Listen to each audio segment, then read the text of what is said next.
Hello बच्चों, आज मैं आपके लिए क्लास 10th की हिंदी की वर्कशीट नंबर 11 लेकर आई हूँ। बच्चों, ये आपकी 30 तारीख की वर्कशीट है, 30 जुलाई की। ओके, इसमें एक पद्यांश दिया गया है जिसको पढ़ करके आपको प्रश्नों के उत्तर देने हैं।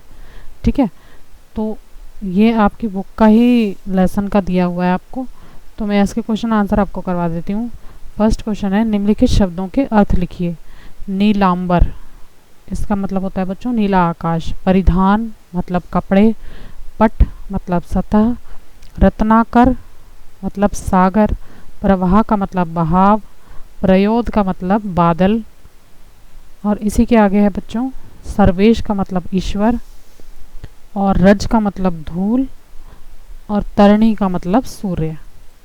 आगे प्रश्न नंबर 2 है, कवि ने अपनी मातृभूमि की किन विशेषताओं का वर्णन किया है।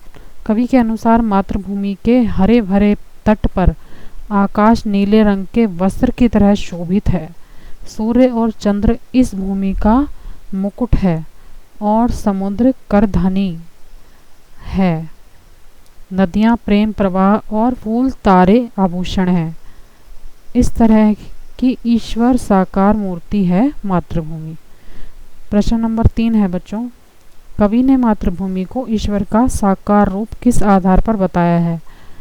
इसका उत्तर है, मातृभूमि को कवि ने ईश्वर का साकार रूप बताया है क्योंकि ईश्वर की तरह ही मातृभूमि का मुकुट सूर्य और चंद्र के समान है।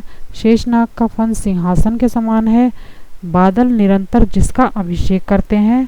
पक्षी प्राय चहचहा कर गुणगान करते हैं। प्रश्न नंबर 4 है, प्रस्तुत कविता में किस रस और अलंकार का प्रयोग किया गया है। नाम एवं उसकी विशेषताएं बताइए।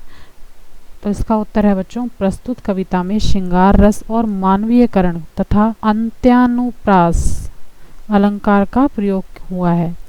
श्रृंगार रस का स्थायी भाव रति है और इसमें सौंदर्य एवं प्रेम का वर्णन किया जाता है। मानवीयकरण अलंकार में अचेतन वस्तुओं पर मानवीय क्रियाओं का आरोपण किया जाता है। जहाँ पद के अंत के एक ही वर्ण और एक ही स्वर की आवृत्ति हो उसे अंत्यानुप्रास अलंकार कहते हैं।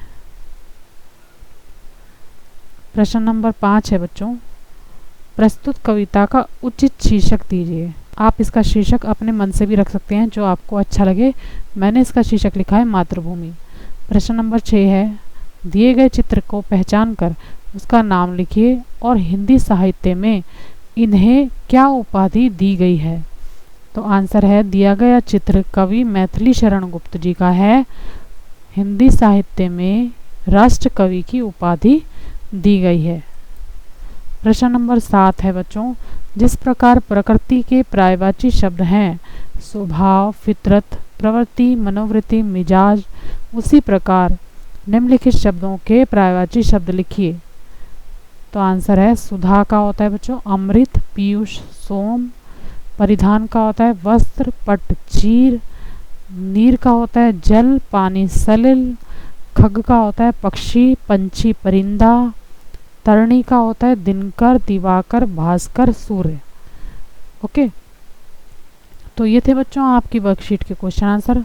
अगर आपको मेरा वीडियो अच्छा लगे तो प्लीज़ मेरे चैनल को लाइक करना, सब्सक्राइब करना। थैंक यू बच्चों वेरी मच।